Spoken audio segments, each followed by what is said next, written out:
Pour le 7e épisode de ma grande saga capillaire, j'ai eu envie de vous montrer ce que d'habitude vous ne voyez pas, qui est la phase test.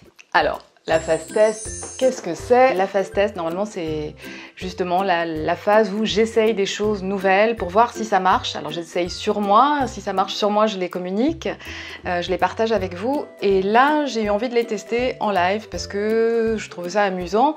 Qu'en plus, ce que j'ai choisi de tester était un peu atypique également. Dans ma grande intro, je vous avais présenté la compote de pommes en vous disant que c'était un super hydratant pour les cheveux. Et alors, je le confirme, je l'ai testé avec plein de tambouilles.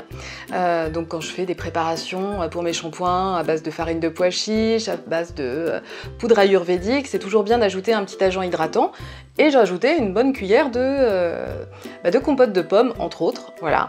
Et alors, j'ai lu que si on la laissait poser 2 heures, on pouvait obtenir, ça faisait l'équivalent d'un shampoing, ça avait un effet lavant. C'est ce qu'on va voir tout de suite.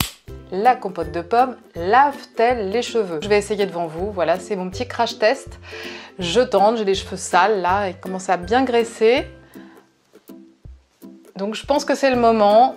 Je vais l'appliquer devant vous en live, je sais pas trop ce que ça va donner. Et surtout, je vais laisser poser 2 heures et je vous retrouve après pour le résultat.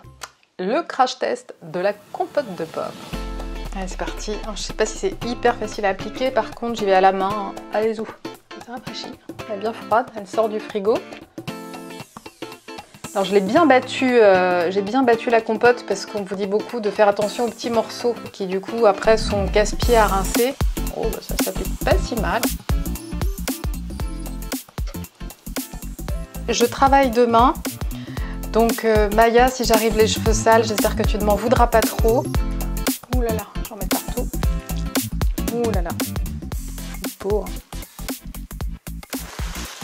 je pense que c'est nécessaire.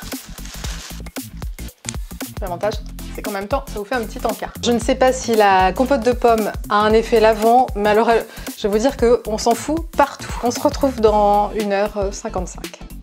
Ça va être long, ça va être très très long. Il est 11h30, une salade de quinoa et un film plus tard. Je les ai du coup laissés sécher à l'air libre. Ils sont super propres, super hydratés, super en forme.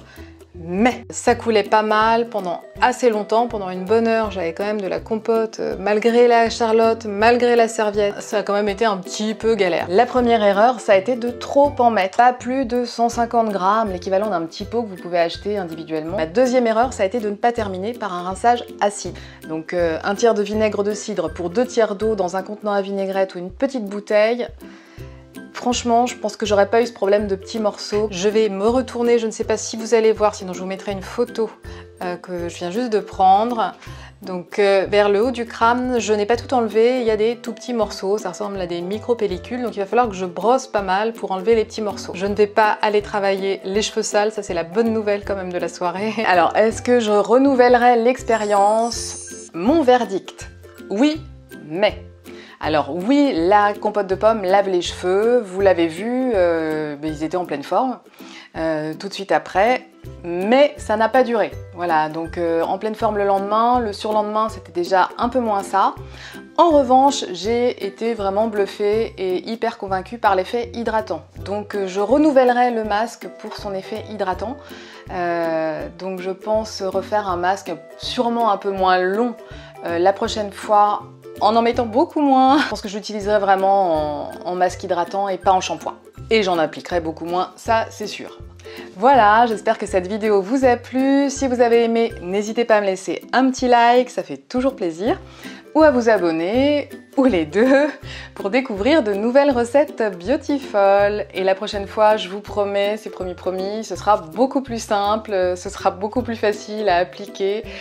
Je vous parlerai d'hydratant pour vos pointes, comment hydrater ces pointes avec des choses simples et super efficaces.